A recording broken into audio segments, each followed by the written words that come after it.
한자 이야기, 낱말 이야기 시간입니다. 이번 시간은 첩부란 말을 한번 살펴보겠습니다. 첩부란 말을 아마 처음 접하시는 분들도 계시리라 생각이 됩니다. 우리가 무엇을 첩부한다 이런 말이 있는데 그리고 뭔가 첨부를 한다. 첨부란 말은 상당히 많이 쓰죠. 그러면 첩부와 첨부가 어떻게 다르냐라는 그것을 한번 살펴보겠습니다. 우리가 보면 예를 들어서 사진을 첩부한다 또는 사진을 첨부한다. 두 가지 다 쓸 수 있습니다. 근데 뜻은 조금 다르다. 선거벽보를 붙이는 것을 선거벽보를 첩부한다. 이렇게 얘기를 합니다. 그러면 첩부와 첨부가 어떻게 다르냐.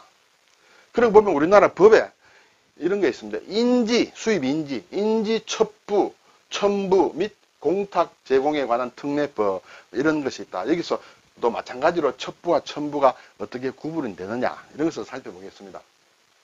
자, 첩부란 말을 우선 보겠습니다. 첩은 붙인다는 붙일 첩이다. 네. 여기는 조개 패자와 차지할 점이다. 네, 이렇게 되어 있습니다. 왜 조개가 왔는지는 잘 모르겠어요. 그렇지만 발음은 아마 여기서 왔을 것이다. 차지할 점은 점을 친다는 얘기예요.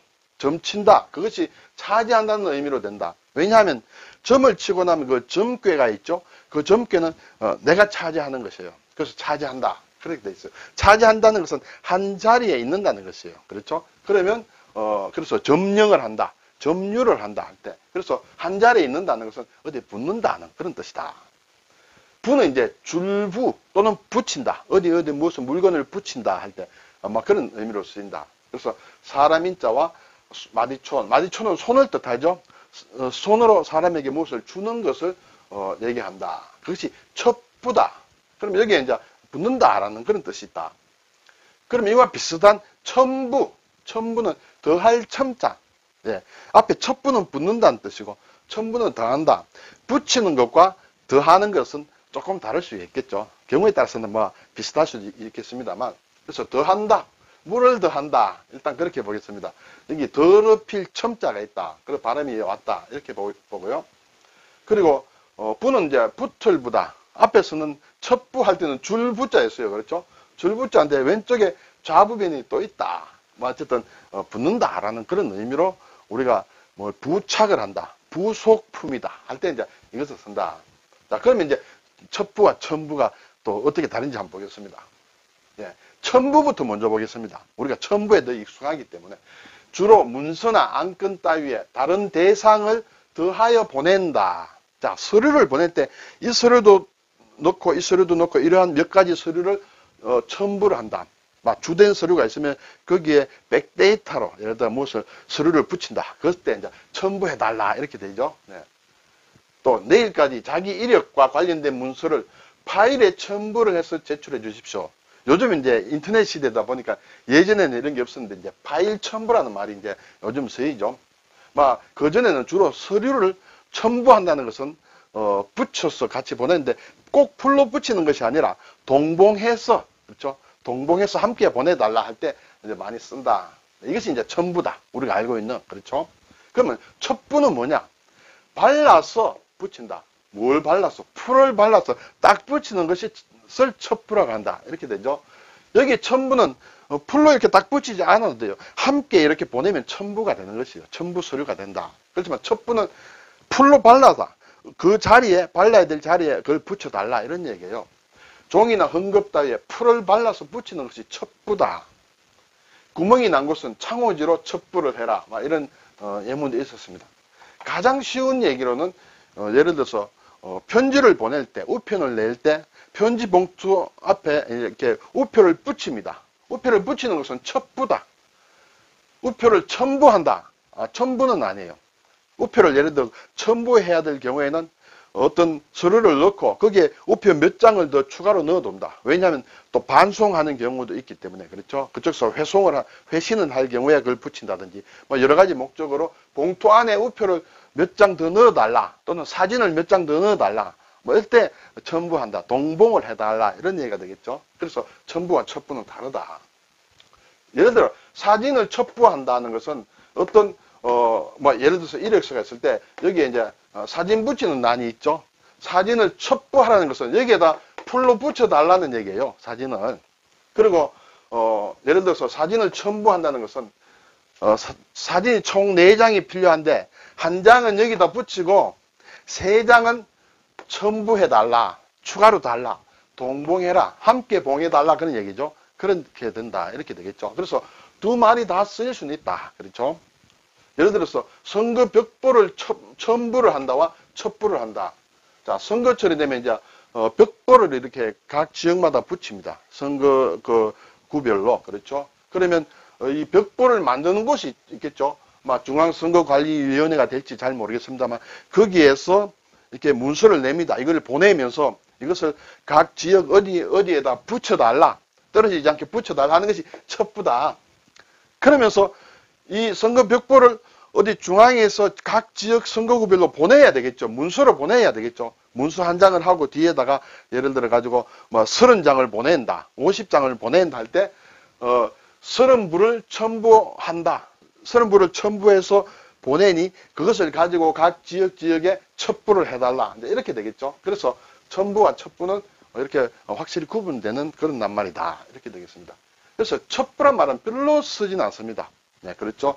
그리고 첩부가 어렵기 때문에 사진을 첩부하라고 할 때는 사진을 그냥 붙여라. 이렇게 얘기를 많이 하죠. 그렇지만 한자말로는 첩부라는 것이 있다. 그리고 우리나라 법에 보면 인지, 수입인지죠. 인지의 첩부, 첨부 및 공탁 제공에 관한 특례법이라는 게 있습니다. 여기 보면 이제 첩부와 첨부를 같이 이제 나와 있다. 그러면 인지를 첩부해야 될 때가 있고 첨부해야 될 때가 있다. 이렇게 되죠. 어떤 소송을 할 때는 이제 인지를 이제 이렇게 붙여야 되는데 소송 그 서류에다가 그렇게 딱 붙이는 것을 첩부라고 한다. 근데 경우에 따라서는 인지를 다 붙이지 않고 그 인지에 대한 대금을 어디 은행이나 어디에 납부를 하고 인지를 얼마만큼의 인지를 내가 이렇게 받았다 해서 그 증명서로 말하자면 어떤 조그만 영수증을 줄 수 있습니다. 그런 것을 만약에 붙인다. 그거는 인지 첩부가 아니고 첨부라고 할 수 있죠. 그 관련 서류 속에 더해 놓는 것이다. 그런 것이 첨부다. 그렇죠? 자, 여기에 제1조에 보면 목적 이 법은 국가를 당사자라는 소송, 국가를 상대로 하는 소송 및 행정소송에서 민사소송법 및 민사소송 등 인지법에도 불구하고 민사소송법이나 민사소송 등 인지법에 보면 소송할 때 소송 금액이 얼마일 때 얼마의 인지를 붙이고 이런 것이 다 나와 있습니다. 인지법 그것이 있지만 그럼에도 불구하고 인지의 첩부, 첨부 및 공탁 제공에 관한 특례를 정하는 것을 목적으로 한다. 국가를 상대로 해서 소송을 걸 때 그렇죠? 이렇게 뭔가 인지를 붙여야 되는데 그런데 특례하는 것은 뭐냐면 붙이지 않아도 괜찮다. 왜 그때는 어떤 때냐 하면 인지 불첩부 및 불첨부라는 제2조에서 국가는 국가를 당사자로 하는 소송, 국가에 대해서 국가기관이 소송을 거는 경우가 있겠죠. 그럴 때는 소송을 하는 그는 국가의 행정기관은 인지를 안 붙여야 된다.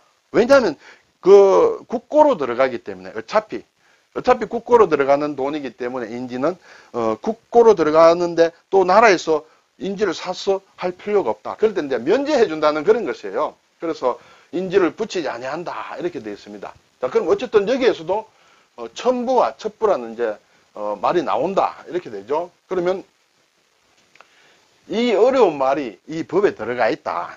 근데 여기서 말한 민사소송 등 인지법이라는 게 있는데 여기에 보면 어떻게 나와 있느냐 하면 인지의 첩부란 말이었고 인지의 부착이라 되어 있습니다.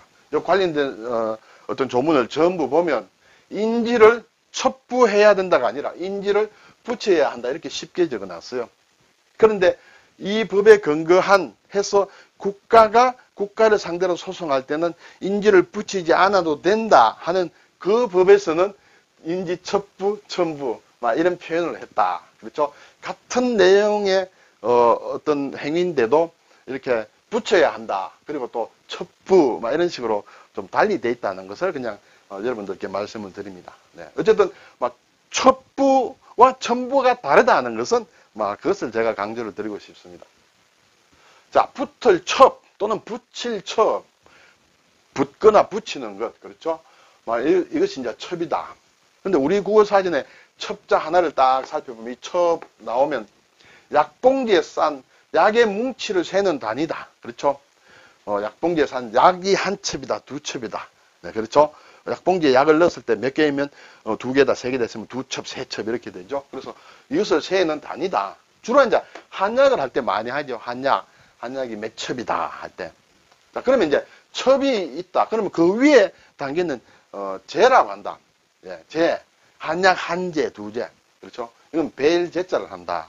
약제 할 때 이것은 약을 이제 제조할 때 이를 쓰는 것이다. 한약을 20첩 한 묶음으로 세는 단위를 한제라고 한다.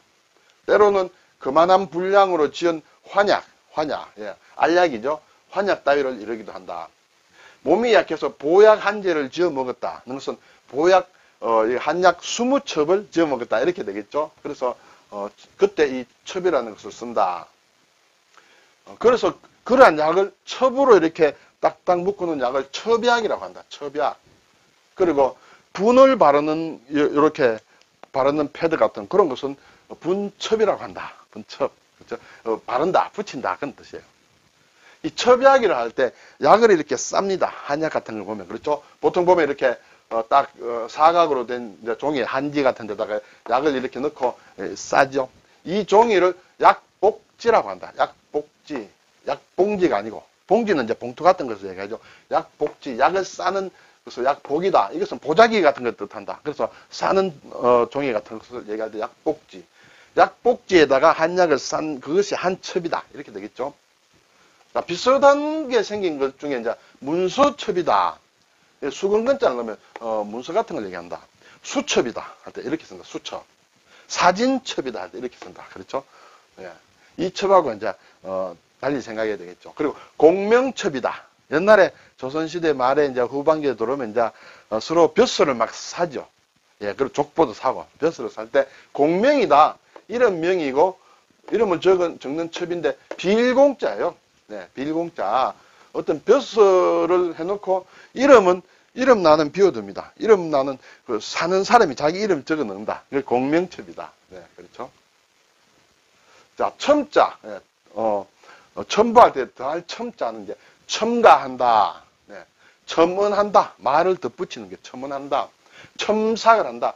더하고 깎고 그렇죠. 첨삭. 우리가 첨삭 지도를 한다. 어떤 시험이나 논문 같은 걸 썼을 때 더할 것은 더하고 뺄 것은 빼고 지도해 주는 것을 첨삭 지도라고 한다. 별첨, 별도로 붙이는 것이 별첨이다. 첨잔이다. 그렇죠? 술잔이 좀 비었을 때 그것을 다 따르는 것을 이미 술이 좀 남아있는데 그 추가해서 따르는 것을 첨잔이라고 한다. 금상첨화다. 그렇죠? 금은 비단. 비단에 다시 꽃을 더했다. 아주 좋은데 더 좋은 것을 더하는 것을 금상첨화라 한다. 화사첨족. 화사. 그림으로 그린 뱀이에요. 뱀 그림을 그렸는데 발을 이렇게 추가한다. 뱀 그림을 그렸는데 뱀 발을 이렇게 추가한다. 필요 없는 것이다. 그렇죠? 그러니까 줄여서 이제 사족이라고 하죠. 사족이다 할 때는 이제 필요 없는 것이다. 이때 화사첨족 할 때도 첨자가 들어간다. 자, 부자. 예. 첩부할 때 부자. 줄부자라고 했습니다. 부탁합니다 할 때 부탁. 예. 대부. 예. 은행에서 돈을 빌리는 것을, 빌려주는 것을 대부다. 네. 자, 이것과 관련된 글자도 많이 있죠. 예. 음호를 넣으면 곧집부다. 곧집. 행정부, 정부 할 때 그렇죠. 좌부별 넣으면 오늘 나온 첨부에 나온 붙을부다. 부속품. 그렇죠. 무슨 부속 고등학교, 뭐 부속 초등학교. 그리고 곧집 안에다가, 곧집부 안에다가 이렇게 고기를 넣으면, 창고에 고기를 넣어놓으면 썩죠. 썩을 부다. 부패한다. 그리고 위에 대죽을 넣으면 부신이다. 일종의 신분증 같은 거 표시하는 것이다. 그리고 부적이다. 부적. 예. 또는 부호다 할 때 쓴다. 말맞자를 앞에 붙이면 곁마, 곁에 있는 말, 곁마부다. 부마도위, 부마도위. 부마라고도 하고, 도위라고도 하고, 부마도위라고도 한다. 이건 임금님의 사위를 부마라고 하죠. 그때 쓰는 것이다. 그리고 곧집부 앞에다가 육다를 붙이면 몸에 있는 장기를 얘기한다. 오장육부 할 때 쓰는 그런 것이다. 네. 한자를 공부하실 때 어쨌든 한계와 관련된 글자들을 이렇게 같이 보시고 또 항상 글자만 아는 것보다는 알면 별 소용이 없습니다. 관련된 낱말들을 항상 찾아보고 이 뜻이 무슨 뜻이다 하는 것을 한 번씩 익히는 것이 중요하다. 네, 첩부. 한중일 보니까 일본은 우리와 똑같이 이렇게 첩부를 쓴다. 그리고 특별히 신자체는 없다. 근데 중국은 제가 아무리 찾아봐도 이 첩부란 낱말을 못 찾았습니다. 혹시 있는데 제가 못 찾았는지 모르겠습니다만 이것은 일단은 없는 걸로 보고 글자 그대로 보면 부자는 간체자가 별도로 없다. 정자와 같다. 예. 첩자는 그렇죠. 조개 패자가 이렇게 변하죠. 앞에서 여러 개 봤습니다만 조개 패도 이렇게 변하고 그렇죠. 또 머리혈도 이렇게 변하죠. 네. 머리혈도 이렇게 변하고 네. 이렇게 여러 모양이 있는 것은 다 이렇게 변한다 하는 것을 여러 번 우리가 살펴보았습니다. 오늘 첩부 그리고 첨부 네, 두 개를 이제 확실히 아시라 생각이 드는데 이것은 사실은 별로 쓰지는 않는다. 요즘 왜냐하면 붙인다라는 말이 많이 우리가 쉬운 우리말이기 때문에 사진을 붙여 주십시오. 그렇게 하면 되죠. 사진을 첩부해 주십시오 라는 것은 좀 그렇죠. 근데 첨부는 이제 아직까지 많이 쓰고 있다. 함께 보낸다. 함께 하는 거, 동봉해서 보내는 것. 그런 것은 이제 첨부라고 한다는 것을 살펴보았습니다. 감사합니다.